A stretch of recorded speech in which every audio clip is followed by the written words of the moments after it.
and steal product. Some, want to come in and, create anarchy and chaos a little bit. You can't take on a asset protection role in retail by being a police officer. Today's guest is Jeff Yeats, a seasoned asset protection executive with over 25 years in retail security. He is known for reducing shrink and total loss, strengthening national safety and compliance programs, and leading large-scale teams across a multi-billion-dollar pharmacy network. What a leader at the time saw something in me, right? And that's really where I got into loss prevention. Leadership is not about just talking down to people, right? It's about building that relationship, getting them to understand why loss prevention security is an important part of their business. Security guard that had the wherewithal to be aware of his surroundings, right?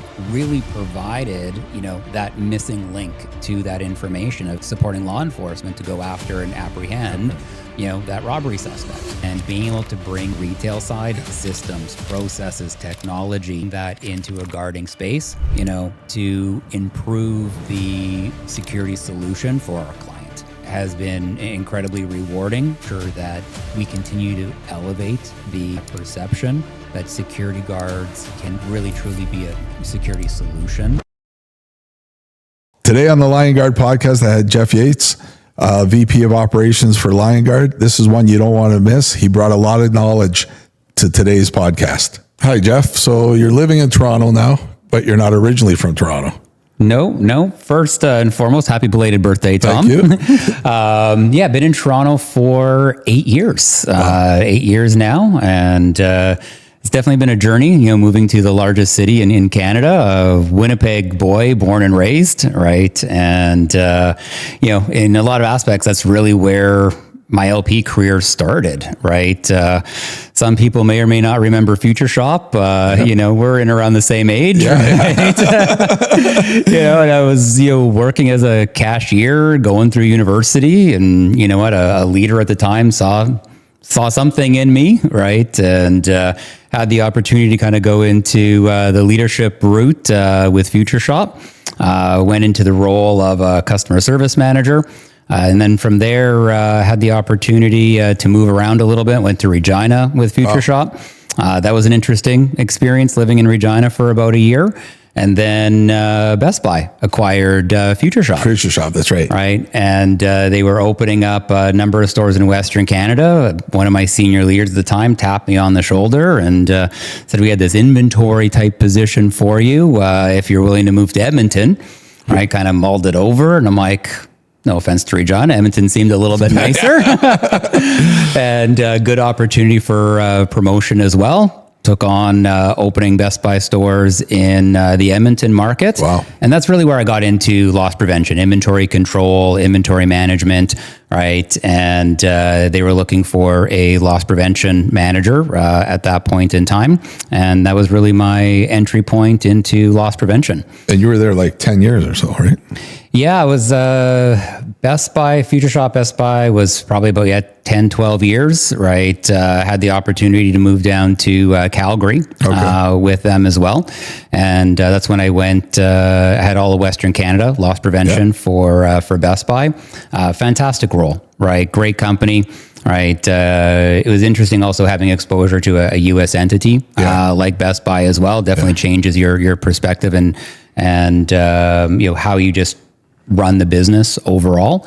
Right.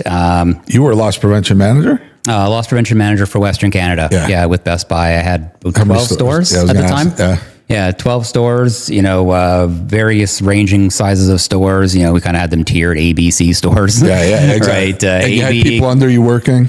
At that point, I didn't actually. Okay. No, I didn't have. I just was. So you had to go travel? I had to travel. Yeah, I was on the road. The expectation was that you were in every store at least once a month. Wow. Yeah, so was that hard or? It wasn't too bad. I enjoy travel, right? Yeah. And been incredibly fortunate, through loss prevention to be able to travel coast to coast to coast in Canada and even into the US, right? There's a lot of friends I talk to, family I talk to, and they're like, I've never had the opportunity to leave my province. Or, they've gone to Toronto or they've gone to Vancouver, right? I get to say I've been to PEI, to Whitehorse, to Vancouver, and everywhere in between.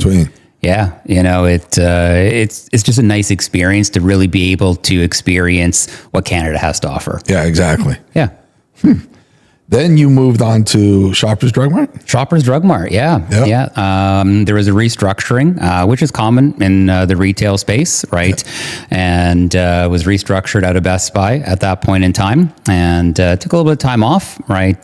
Traveled, experienced life a little bit, right? You work hard, and you put a lot of time in LP, so to have a little bit of downtime every so often is kind of nice. That was in Alberta. That was in Alberta. I actually took up downhill skiing. In Alberta of all places. I've done it once. If I'm going to do it, you know what? I'm in Calgary. Might as well, right? Mountains are right there, And then that's actually where I had the opportunity to meet David Malhado. Oh, that's right. Yeah, David Malhado interviewed me. I forgot he was out there. Yeah. Well, he was the director of loss prevention at the time for Shoppers Drug Mart. Right. He came out, met me in person. We met at the Calgary office. A week or two later, I was hired on board. At the time, it was called the loss prevention coordinator. Jumped into having 70 or 75 stores in southern Alberta, right? You don't get to every store once a month when you have 75 stores. A little bit different there, right? And from there, had the opportunity a few years later, a role for loss prevention manager for Western Canada came up. Applied for that, got that role, right? By this point in time, David Malhado had left the business. Okay. Right. And it was actually the finance team that was overseeing loss prevention. Loss prevention is this hot potato sometimes. Does report into loss prevention, does report into accounting, finance, internal audit. That's right. It bounces around a little bit. Right. Having loss prevention report into finance was such an amazing learning experience, right? Because it really brought the number perspective to loss prevention and asset protection, knowing your numbers, knowing really how loss prevention and asset protection can have a financial impact on the business. Right. And then, I was in the role of senior manager for Western Canada for a number of years. And then in 2018, had the opportunity to take on the national director role for Shoppers Drug Mart. And that's what moved me to Toronto. So 14 years alone, probably at Shoppers Drug, just over? Yeah, just over. I was shy of about 3 or 4 months of my 15 years with Shoppers Drug Mart. Yeah. And you said Dave Malhado, Michelle Bannerman, Charmaine Randall, Daryl Blackburn. Yeah, I've had the privilege to work with amazing people in my career, right? Both mentors and people that I've been able to develop into leaders as well, right? And loss prevention, yes, there's the numbers, there is the processes and procedures, right? I really do believe loss prevention security is a relationship business. Yeah. Right. And it didn't matter. I remember David Malhado sitting me down. And he was like, you're coming from a corporate world, right? Where you can just tell people what to do, right? And I said to David, I'm like, yes, you can, right? Because when you're in a corporate manager role, you're the boss, you're the manager, right? Leadership is not about just talking down to people and telling them what to do. Right. It's about, in a way, selling them to get them on your side. Right. Building that relationship, getting them to understand why loss prevention security is an important part of their business and how it can support them. Right. And that was a big part going into Shoppers Drug Mart, because now you're dealing with associate franchise owners. Right. And that was a new experience for me. Drugs was a whole new experience for me as well. A lot of learnings on that side of the business, of course. Right. And that was a big part of the conversation during the interview process with Dave, was about at Shoppers Drug Mart. It was about building relationships and making sure that franchise owners saw you as a business partner that was there to help support their business, right? And that's been a leadership philosophy of mine, for my entire career, right? It's about building relationships with the right people. To a certain degree, loss prevention isn't rocket science, right? There are definitely skills of the trade, and in a lot of cases, I do call it a skilled trade, right? And people come into loss prevention from so many different backgrounds. Yes. You know, there was a point in time where it just used to be all ex-police officers. That's right. Right. You know, and there's definitely a knowledge base and a skill set that comes in from that. Right. In the past 15, 20 years, that hasn't always been the easiest transition, right? You know, because there's so much more than just policing, Yes. right? You know, you can't take on a asset protection role in retail by being a police officer. That's right. Yeah. Right. You know, it really needs to be a kind of a thought leadership role where you're there building teams and working with people to get the results that you're looking for. Right. You know, I've had, you know, individuals that, you know, came up in Shoppers Drug Mart as cashiers Yeah. to front store managers. That's right. And they turned out to be some of my best asset protection managers. Exactly. Right. They knew the business. Yeah. Right. They, you know, there's a lot of internal jargon in any business, right? And I still have, you know, some of it in the back of my head, you know, when you talk about some of the acronyms, CYP, common year plan, these types of things, Yes. right? That once you leave that environment, you don't know what they are. Yeah. Right. You know, so for someone in the environment, like a front store manager, you know, that has the drive, has the ambition to learn asset protection, you can teach it to them. That's right. Right. You know, it takes time. Right. But the learning curve for somebody that already knows the foundational information about how the business runs, how the inventory systems work, whatever the case may be, right, typically gives you that opportunity that gives them an advantage over somebody sometimes coming in from the outside. Oh, good. Now, did you have a lot to say of like security companies that were coming in? Did you have a lot to say like who they were going to use or? At Shoppers Drug Mart definitely did. Yeah. Right. Shoppers Drug Mart was really important as a publicly traded company to go through the RFP process. Yeah. Right. And working with procurement, working with finance was an incredibly important role with that. Security has a very important role in retail. I truly do believe that. You know, consumers coming into the store want to be able to, you know, access product. Right. They do understand there's a certain amount of theft in business, right? But generally they want products accessible, right? Employees coming to work and family members of employees coming to work also want to ensure that, you know, their son or daughter, husband or wife is working in a safe environment. Yeah. You know, and there's two aspects to what I would say bad actors are in the business. Some just want to come in and steal product.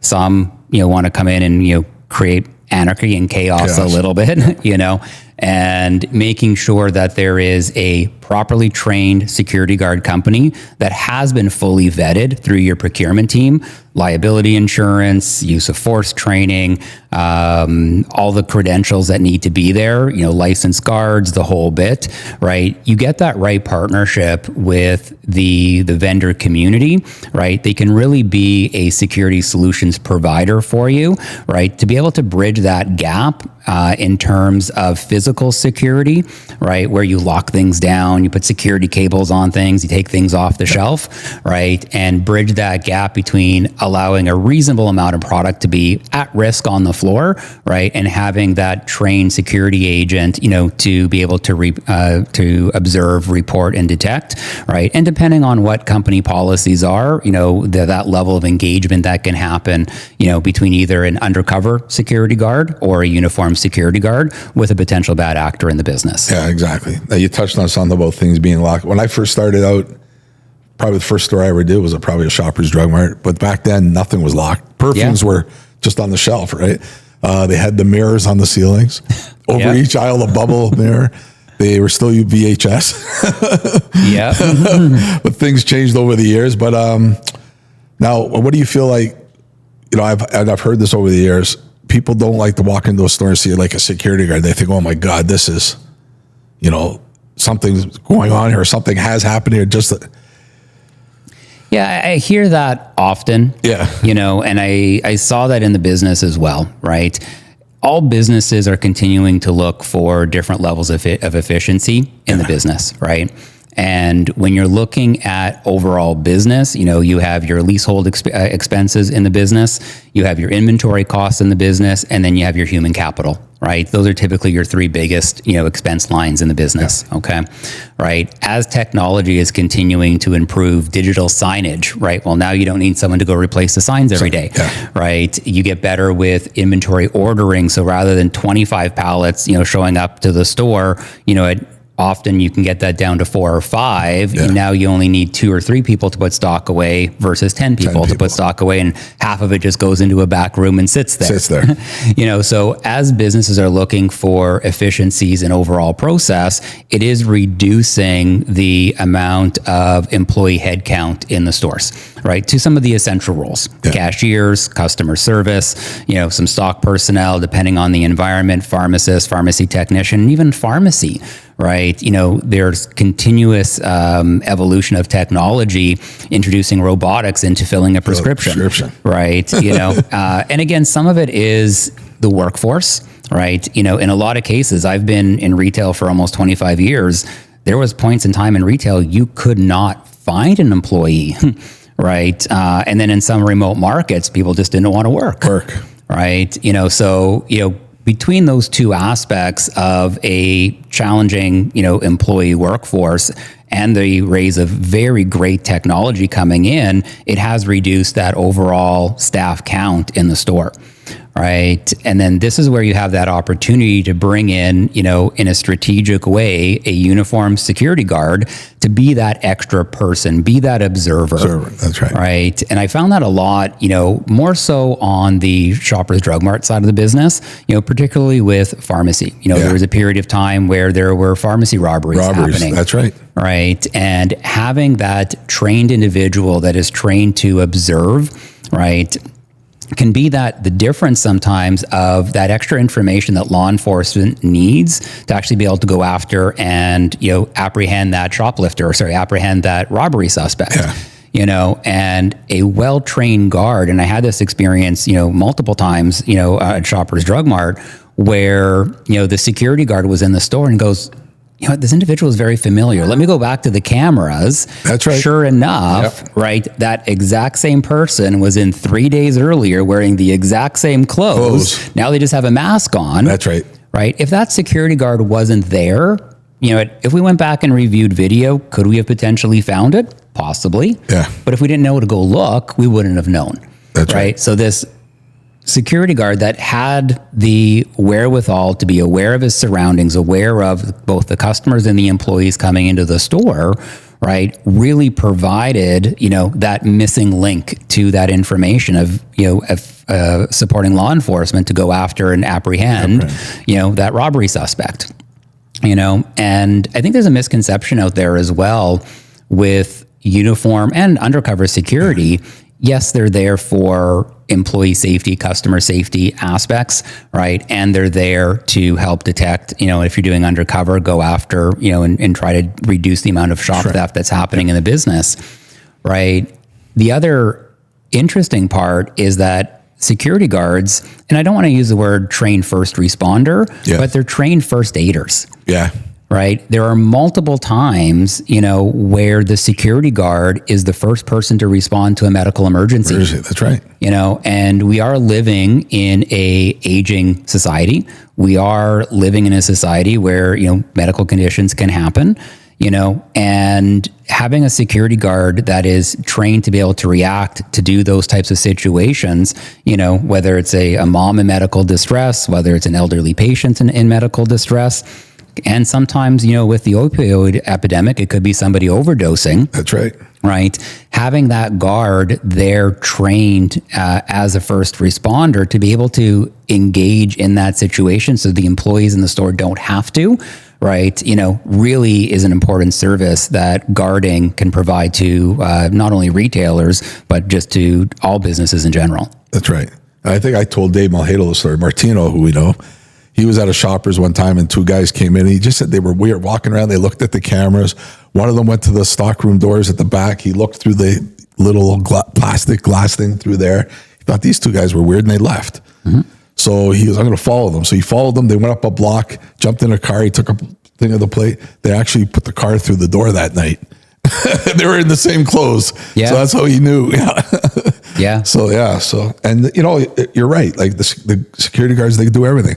There's a spill on the floor. They're probably the first ones that run to clean it up or get somebody to clean it up. So you're right.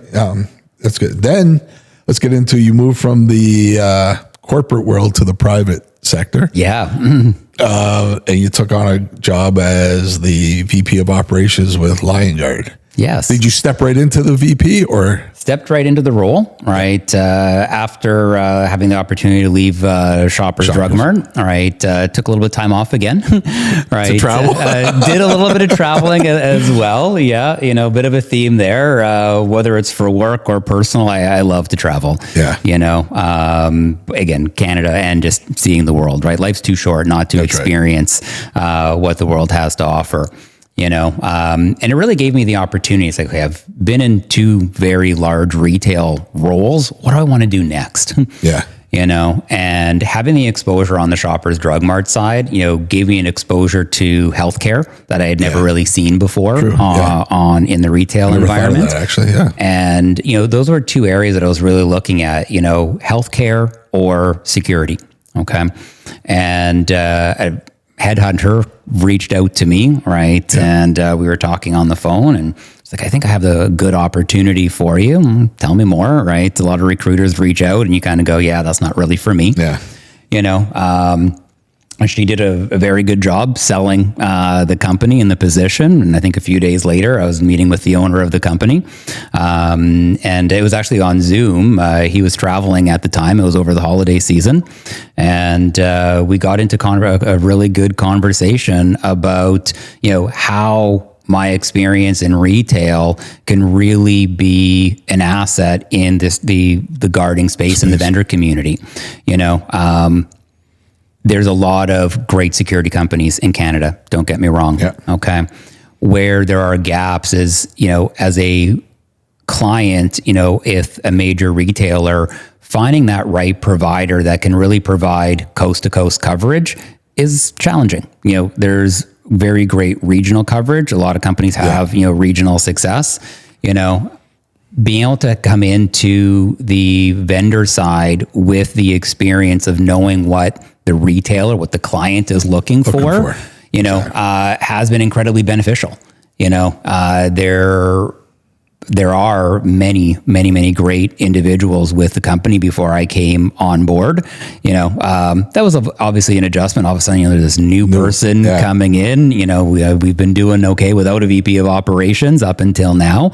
You know, and it was incredibly exciting coming into the business and being able to leverage what I've learned on the retail side, systems, processes, technology, efficiencies, right? And being able to bring that into a guarding space, you know, to improve the security solution for our client, right? Has been incredibly rewarding. We've been able to grow the business significantly in a year and a half. And continue growing the business, you know, and we're doing that in a lot of different ways. People's the biggest part of it. At the end of the day, people are hiring a uniformed security guard or an undercover security guard to be physically in their store, right? And there are some basics, you know, be on time, be in a proper uniform, you know, and make sure that there's a relationship with the guards, make sure there's proper training in place, make sure there's proper licensing, all the basics in what clients are expecting. But can you also then bring in technology to be able to assist with that, right? How can we make sure that guards were being proactive and make sure guards are showing up on time? How do we make sure that, you know, guards are doing proper incident reports, filling out their memo books properly, managing the client relationship aspect of it as well? That was one of the tough parts when I was in the roles and in previous roles, hiring security guard companies, right? You know, you would have a conversation with the company during an RFP process, right? Or when bills were overdue. You know, but in terms of actually being a solutions provider, right? You know, typically it was, well, you only reached out to them if there was a problem. Yeah. Right. It's about how can we be more proactive and have a regular relationship with our clients, where we're going in, doing site visits, following up with the guards, it's really important, for us, in this role as VP of Operations for Lion Guard Security, that we have that interaction with our staff, right? Because sometimes it can be very daunting. You're a number in a large company. It's not like you're going into a named retailer every day, right? Where you all work for the same company, right? You're a third-party security provider. That's right. Right? You potentially could be the only Lion Guard employee in that space. You may never interact with another Lion Guard employee unless you work in different sites and so forth, right? So it's on us as, the employer to go in and make sure that, we have field managers and site managers going in and building those relationships, both with our guards and with our clients. I agree with that. Yeah.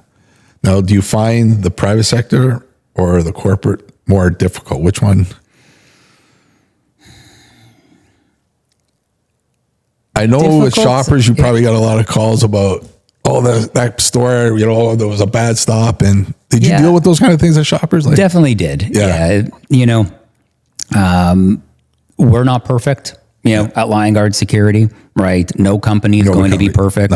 No. When you are dealing with humans, errors are going to happen, mistakes are going to happen, right? It's looking at those errors, first taking accountability for them, incredibly important, right?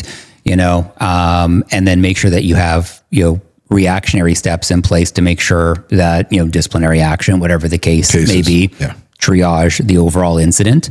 But then also having a process in place, a review process to go, what are the biggest reoccurring problems, right?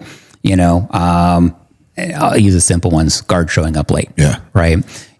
So what can we do differently? We can put in a proper time and attendance system that is geofenced, tied to the location. We can have a proper dashboard that tells us if the guards are on site on time or not, right? And improve the visibility, right? So it's, whether it's a false arrest, whether it's a situation where a guard didn't perform the way they should have, it's being able to look at all those situations and find solutions holistically that solve that problem going forward, right? We're still always going to be dealing with humans. That's right. There's always going to be the ongoing training, It's just, again, making sure that we are minimizing as many of those situations as possible, right? And at the end of the day, keeping our staff safe as well. That's right.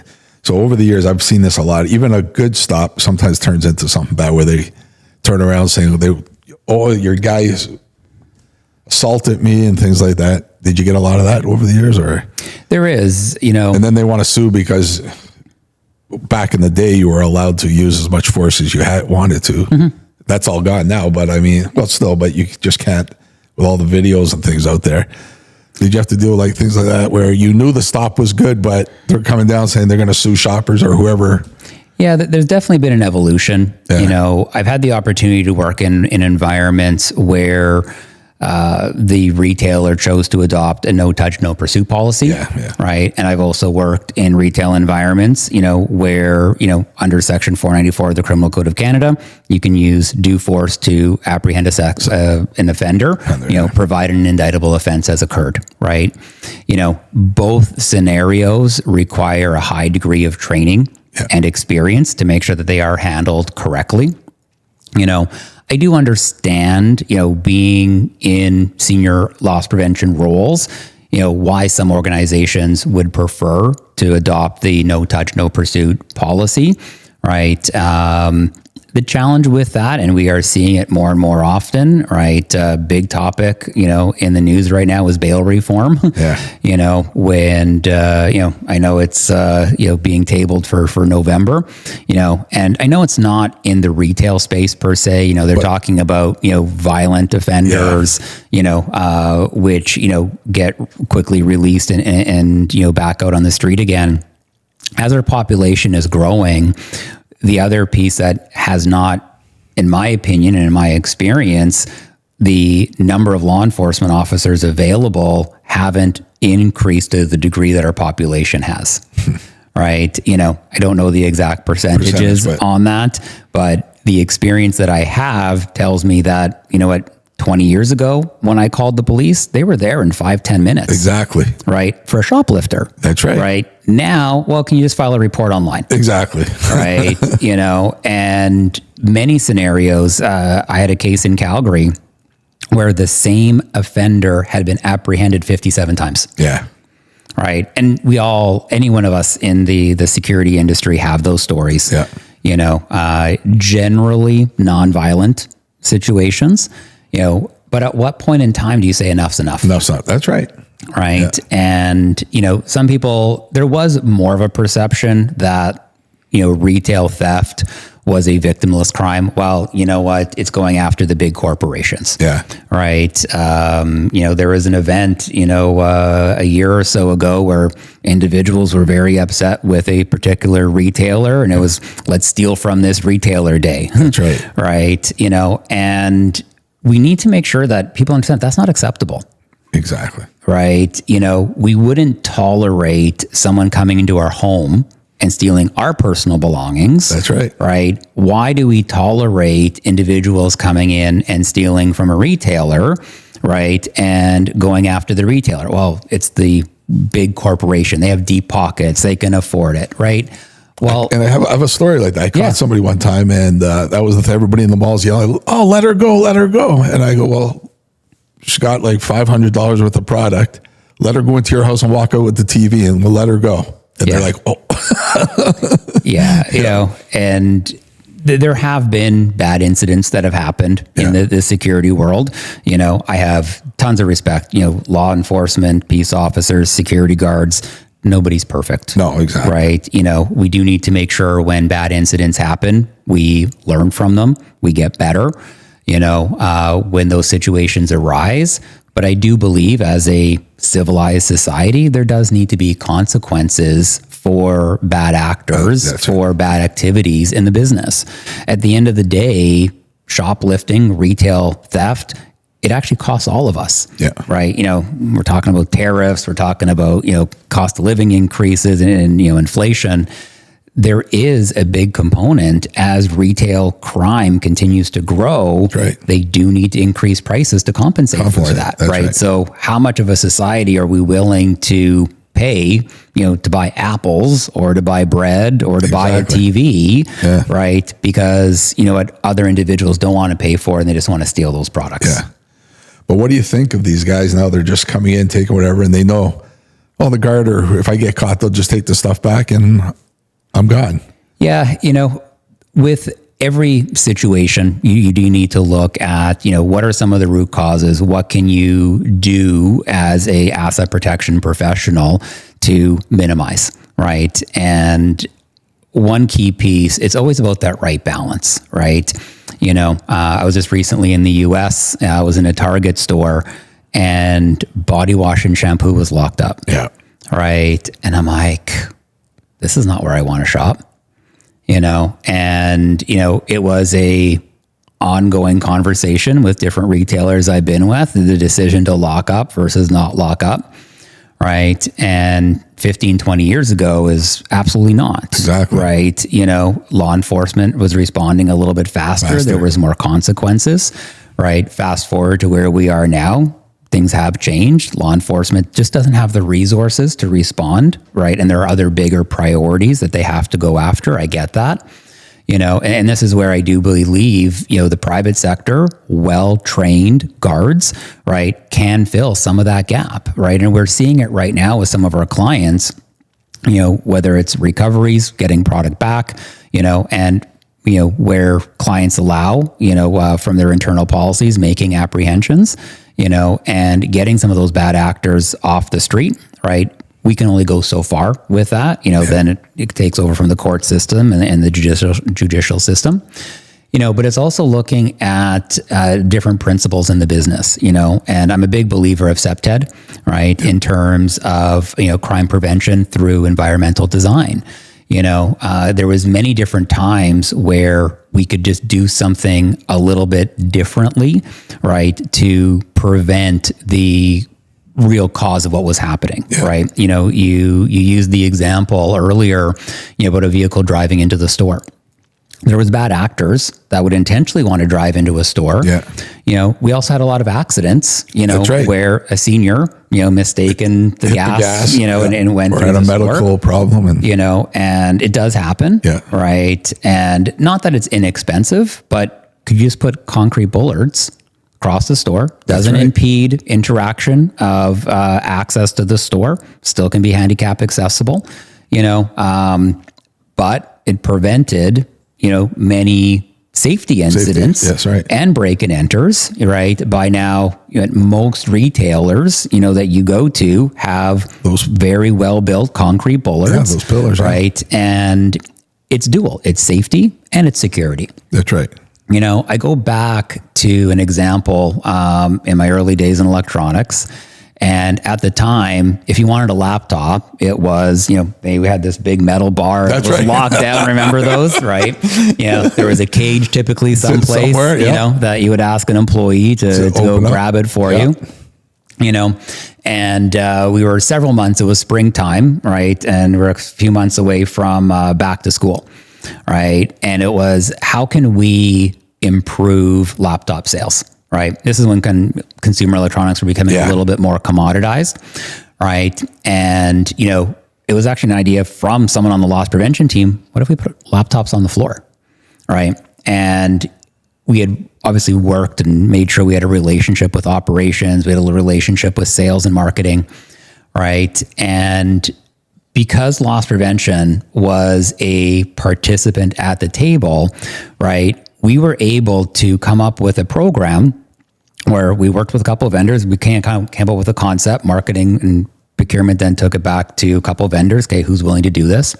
And we said, make the box larger, right? Make it about the size of a printer box, right? Give some extra added value. Make sure there's a laptop bag in there, a few other accessories, right? And then we're going, how are we going to make sure this thing doesn't walk out the door, right? Kid you not, a blue balloon. Right. So there was a pallet display like you've seen at a Walmart or any other retailer you go in, whether it's Cheerios or whatever it is, you know, and we took a piece of ribbon, right? Blue ribbon, blue balloon, right? And we tied a balloon to every box. Okay. Now, again, we had security, you know, stationed at the front of these stores. And the direction was, if you see the balloon moving, right, make sure you call an employee to go interact with that individual. That's right. Right. And here was an interaction where loss prevention, because sometimes loss prevention is assumed as, well, you want to prevent sales. You want to lock things up. You're going to deter sales. Right. You know, this was a scenario where loss prevention and partnership, you know, obviously there was added value for the product as well, but we saw a 20% increase in laptop sales. Wow. Right. And we lost one. Wow. Right. And it was as simple as tying a balloon. Now, that balloon must have burst. That was 15 some odd years ago. Would that strategy work today? That's right. Probably not. You know, your solutions need to be applicable for the problem that you're trying to solve. You know, but that was a simple solution, right? And we were able to get a laptop out, right? And it was protected by a balloon. Who would have thought? Who would have thought that? Yeah, that's crazy. Right? That it was a win-win. It was good for the business. It was good for the consumer. It was good for security. Everybody won, you know. In today's age, it's a little bit different. You know, in both scenarios, there are just different aspects of, you know, the human interaction that needs to be involved, right? In, you know, environments where no touch, no pursuit is really evident, technology has to be your friend, right? You have to have solid CCTV systems, right? That capture a good majority of your business, right? Because that is going to be your biggest asset in terms of building cases with some of these repeat offenders, okay? That's right. But it takes a human. Someone still has to go interact with the CCTV system, file the report with law enforcement, right, and work to build that case. And it requires, whether it's store personnel are doing that or a security provider like us, that can go in and help assist, with those types building those cases. Then you have other, retailers that opt to, have an apprehension policy, a use of force policy in place. Again, still a trained security professional needs to be involved, right? And, there has to be fines committing. It has to be done properly under the criminal code, right? Following all the rules, and you can make a very successful apprehension. And I would say both have value, both have merit. It really just comes down to what is the risk tolerance of the retailer, right? Both scenarios, right? There's always going to be a certain amount of risk there, That's right? For a loss, for lawsuits or claims against a business. And I think what some people don't also know is that there are individuals out there that, and I don't use this necessarily lightly, they want to play the insurance scam game. That's right? Yeah. There's a reason why many retailers have a sweep log. Yeah. Someone will come into a retailer, That's right. And slip and fall. Though intentionally, the number of times we had to go back and investigate a slip and fall where there was an egg on the floor, Exactly. and then you realize it was them that dropped the egg on the floor, just so they can come back and slip and file the insurance claim. I did one way back, and it was a grape. They put a grape on the grapes and eggs. Yeah, The most slipperiest. It was a lady. She put the grape on the floor and slipped. Yeah. So there are different aspects to it, and again, this does come back to ensuring that your security services solution provider really has that training in place, right? You talked about it earlier, when you have a uniform guard inside of a store to observe, they can observe that there are slip and trip hazards on the floor, report that to management in the store and address that sooner than, an employee that's maybe on the cash register doesn't have that visibility somewhere else in the store, right? There are technologies in improving. There was a period of time where bad actors were coming in to a major large retailer and setting the paper goods on fire.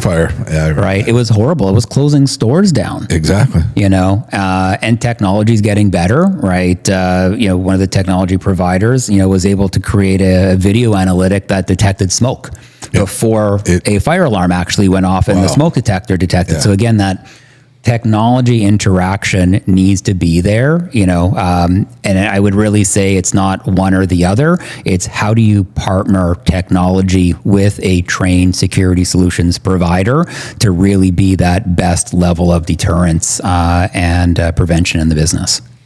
Now, another thing is we're talking about guards or some of the owners or managers, they might, your guy, he just takes the product back and lets them go. I want him to grab them. I want him to, because the old school guys are a lot are like that. How would you deal with one of those kind of managers or? Yeah, it's challenging for sure. And I dealt with a lot in my various different roles. And it's making sure you're educating them and understanding, what the reasons are behind the corporate policy.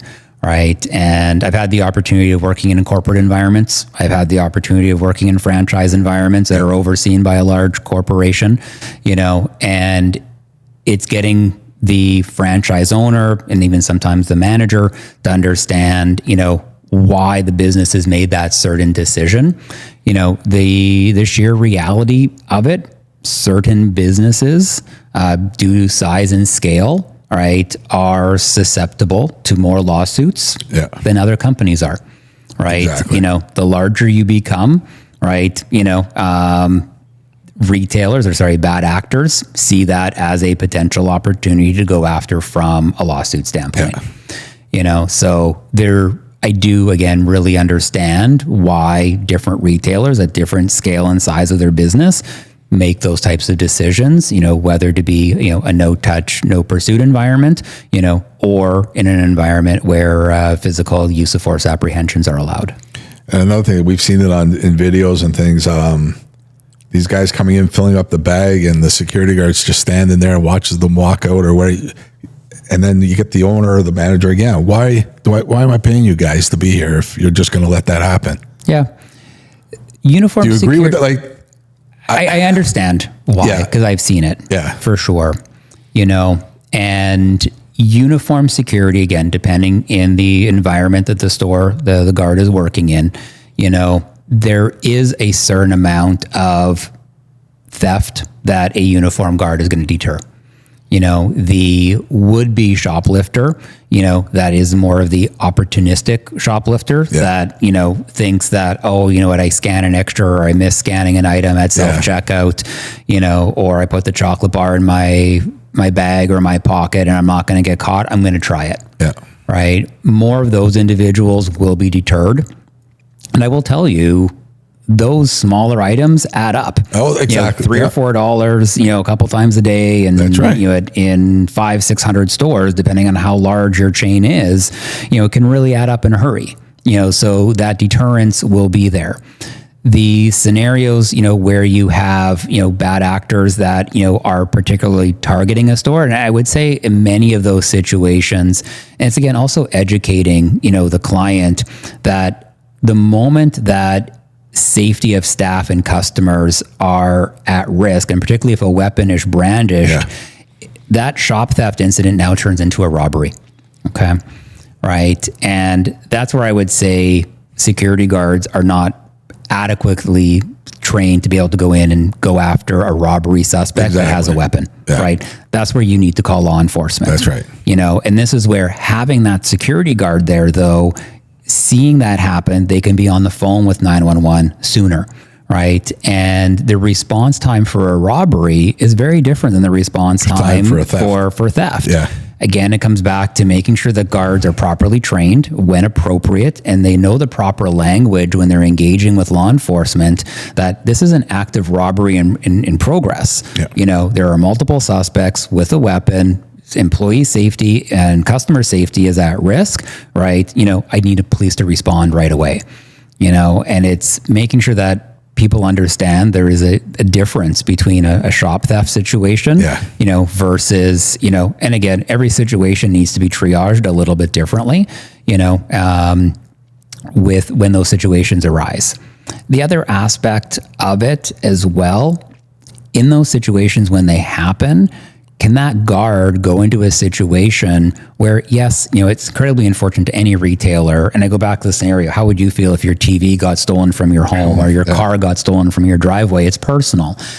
And what guards can do in that scenario as well, though, is then they also triage into more of a safety aspect. How do I keep customers away? How do I keep staff away? Right. Depending on the level of escalation, do we need to lock down the store? Do we need to get staff to a safe area? So there are different things that the guard can do in those scenarios that is more than just about protecting the product. It's also about not overlooking. We also need to protect the people in the business as well. Yeah. Interesting. Now, what about staff getting involved? Like the store staff, the cashier runs out, trying to pull the bag from the guy, or because I've heard over the year, like I know some places they tell their staff, you don't get involved. Some have, and they've gotten fired. I'm very much in that approach of staff should not get involved physically with any type of shop theft incident. I have seen too many shop theft incidents, robberies with a weapon, and it's more than just getting the product back, right? Yes, there is a product cost that goes out the door. And I've seen staff, again, they know the owner, they know the store, they spend 40 hours a week at the store. It's personal to them. It's making sure that you're training them to understand, what can I do? What can't I do? Right? Be a trained observer, right? Make sure staff understand that there is a incident recovery plan when these situations happen, right? Train them to look for, suspect description. right? And all of us, very commonly go to, oh, you know what, Tom's 6'2", X pounds, bald, right? But training staff to look for, is there any visible scars or tattoos? Exactly. Right? Something that's going to help identify that individual, right? Which direction of travel did they leave when they left the store? It was always really important for me, and I told staff this all the time. I can help protect you and keep you safe inside the store. Once you leave these four walls, that's right. Very difficult, right, for me to help control that environment. When you're inside the store, that suspect is gone, you can lock the door. You're safe at that point in time. And that's more important than whatever the product is at that point in time. But make sure that they have that awareness to know, what am I looking for? Shoes, socks, things that, can help identify that individual after the fact. And I would tell you, Tom, there's staff, and can't necessarily say the status of where they are today, but there were employees that were involved in either aggressive shop theft incidents or robberies that left the business and never came back. That's right.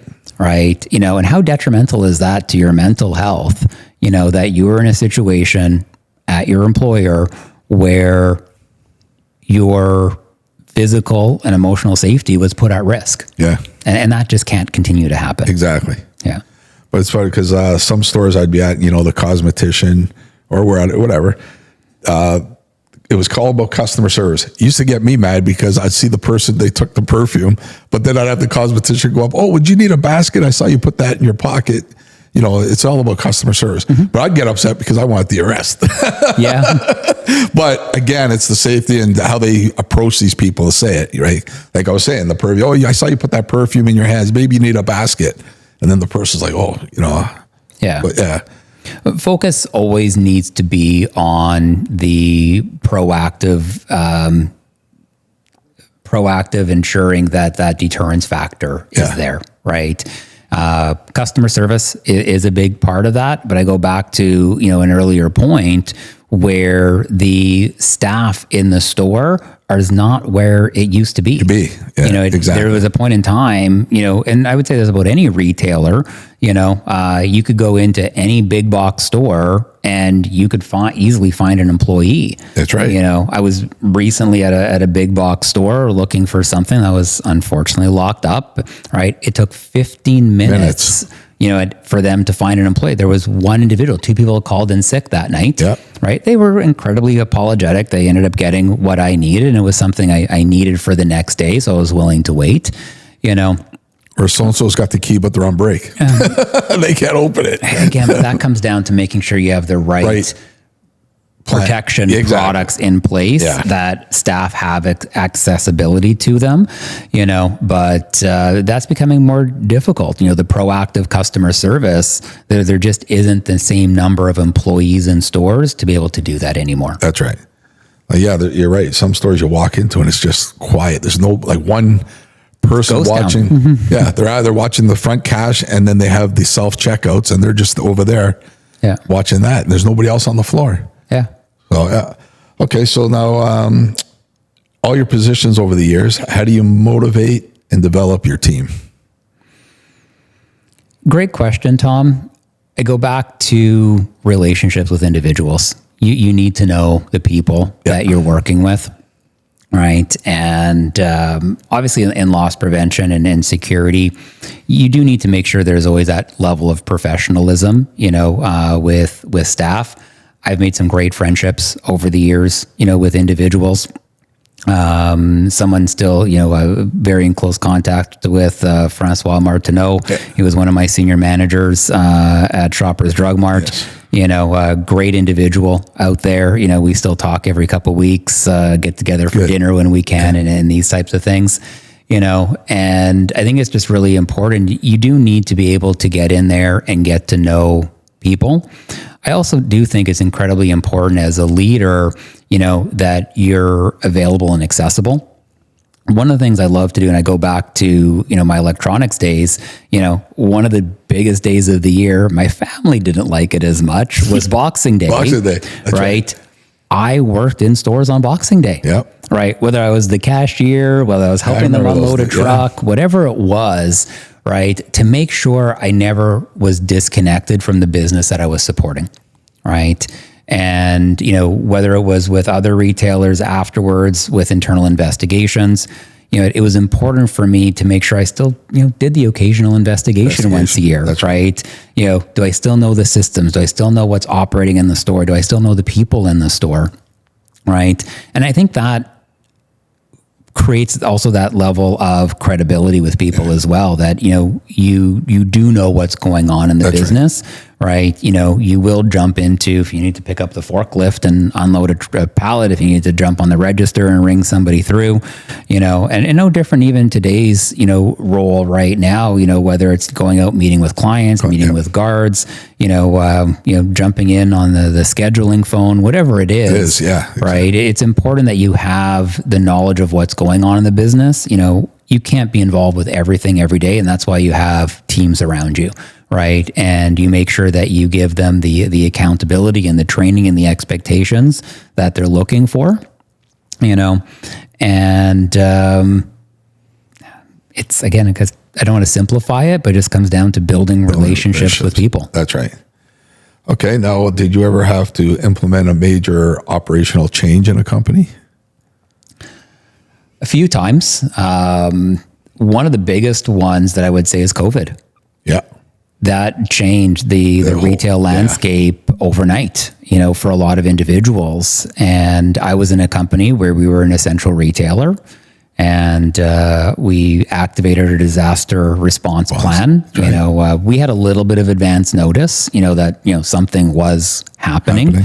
And, we needed to understand, how were we going to continue to be able to provide food and drugs to essential items to consumers. And loss prevention was a key individual at the table in terms of how are you going to control occupancy, right? You're only allowed to have, 20% occupancy, 25%. What does that even mean? Exactly. Right. And this is where different relationships, with different departments, it's like, oh, right, we've worked on building stores together, so I have a contact in design and construction. Who can I reach out to get the square footage for every store? Great. My finance partner can run a quick Excel spreadsheet and, run 20% of the occupancy and get me a store list, right? And then how do we deploy security guards to stores to be able to do that occupancy control, right? What if we have staff that don't want to show up for work? Do we have security providers that can come in, and help with that? So that, I would have to say, and probably a lot of people in the security world would say, COVID was a very significant business disruptor. That's right. And I'm happy to say that, loss prevention was a big part of that process of making sure that people could still come in and get their essential items. Exactly. During COVID. That was really a critical piece. So if you can change one thing about the private security sector in Canada, what would it be? One of the biggest things that I'm influencing change with is just the perception of security. Yeah. And there are amazing individuals doing guarding work. At the end of the day, the business that I'm in now is the people in the stores. We're not selling an iPhone. We're not selling, a stuffed animal or whatever the case may be, right? It is security solutions by humans, by individuals in those stores, and really making sure that we continue to elevate the level of what these, unique individuals can really do, and just elevate that responsibility, elevate that perception that security guards can be a part of a solution to your business, right? And really truly be a security solution, right? Versus, some of the, less, affectionate terms, That's right. For security in the industry, right?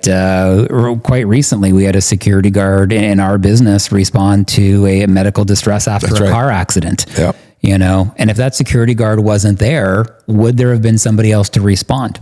Maybe. Because people don't want to get involved, really. Many people don't want to get involved. Yeah. And there's, many incidents, where, either They're stopping a shoplifter, recovering product, making arrests, right? And, I think just generally the security industry needs to continue to elevate the role of security guards. There's some things that can be done, from a legislative and a ministry standpoint as well. And we just need to continue to work together as an industry to just elevate, the perception and the professionalism of security guards. If someone was to come up to you and say they wanted to get into the LP security industry, what kind of advice would you give them? Do it.